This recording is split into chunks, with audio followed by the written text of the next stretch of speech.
Did you know that people who set clear goals are 10 times more likely to achieve them?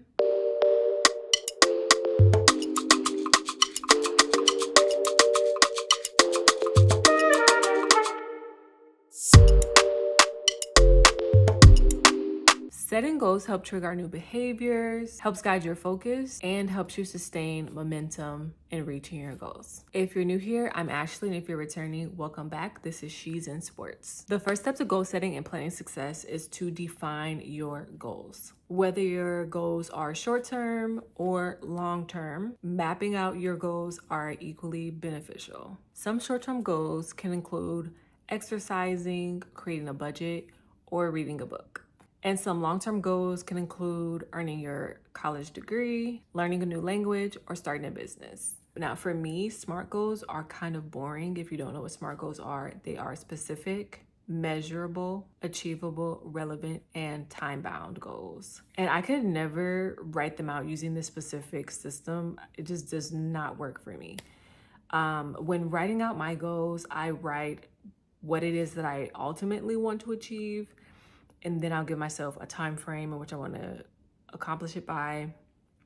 Lastly, I then write out 3 things I can do now to reach my goals. And then if there's more than 3 things, I basically just do it in batches of 3 until I reach that ultimate goal. This way, I have 3 tangible things that I can do. I'm not over or underwhelming myself. And most importantly, I'm not overthinking. And then ultimately, when I achieve said goal, I definitely will treat myself, whether that's buying a pair of shoes that I've been eyeing, or treating myself to dinner, etc. Next is planning for success. First is to visualize success. As an exercise minor, I've had a lot of classes on the human body. In many of my classes, visualization would be like a major topic. Research has shown that visualization in sports improves performance by 45%. Visualization honestly gives you an edge. It's like Serena Williams' first Grand Slam against Martina Hingis. Martina's first Grand Slam was in 1997. Serena's was not until 1999. So obviously Martina had been there before. A lot of the conversation was that Martina had already been there. She knew what it's like to be in a Grand Slam, and it was Serena's first time. Commenters will often say something like Bill Belichick's coached the Super Bowl team before, compared to Sean McVay, who was a second-year head coach when the Patriots beat the Rams in 2018. Or LeBron knows what it feels like to go to Game 7 over a team who perhaps have not been to Game 7 before. The next thing is to create an action plan. To create my action plan, I have my first 3 goals that I need to accomplish. I'll write this down in my iPad, and then I'll continue to just chip away at the batches of 3 until that ultimate goal is reached. For something like publishing a book, your actionable goals could be to complete an outline in 2 weeks' time. Then it would be to research chapter topics in 1 week time, 1.5 week time. And then the third thing could be draft chapter summaries in 2 days' time. These are all just examples. And then I'd move on to organize chapter order, etc., etc., until my book is published. And also in that action plan, I'll note this is what I'm going to do for myself once I have published a book, or once I have exercised, or once I have learned a language.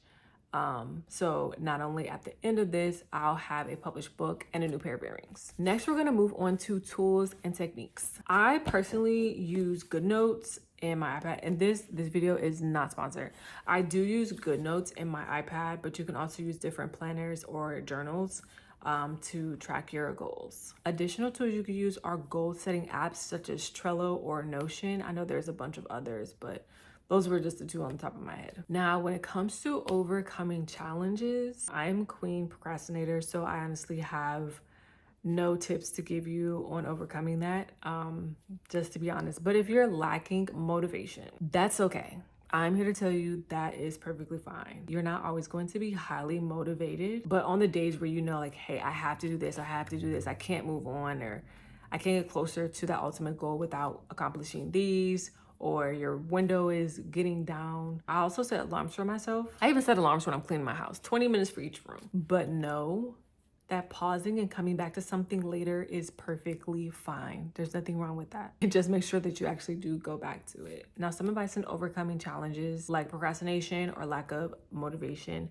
You can tell someone and ask them to hold you accountable for doing this. And I would just suggest doing this with someone that holds themselves accountable or ask you to hold them accountable because they're more aware. I will also keep track of my time management using Google Calendar. All in all, on your goal setting journey, remember to give yourself grace. Maybe today you'll feel up to accomplishing all 3 of the goals on your list for the day, but tomorrow you only feel like doing 1 of the 3 things. That's okay, but also keep in the back of your mind, or even say out loud, the person that you want to be is on the other side of that ultimate goal. Otherwise, you wouldn't have a goal to accomplish. You can always pause, but just don't completely stop. That was it for this video. I hope you all enjoyed it. Please be sure to like, comment, and subscribe, and I'll see y'all next video.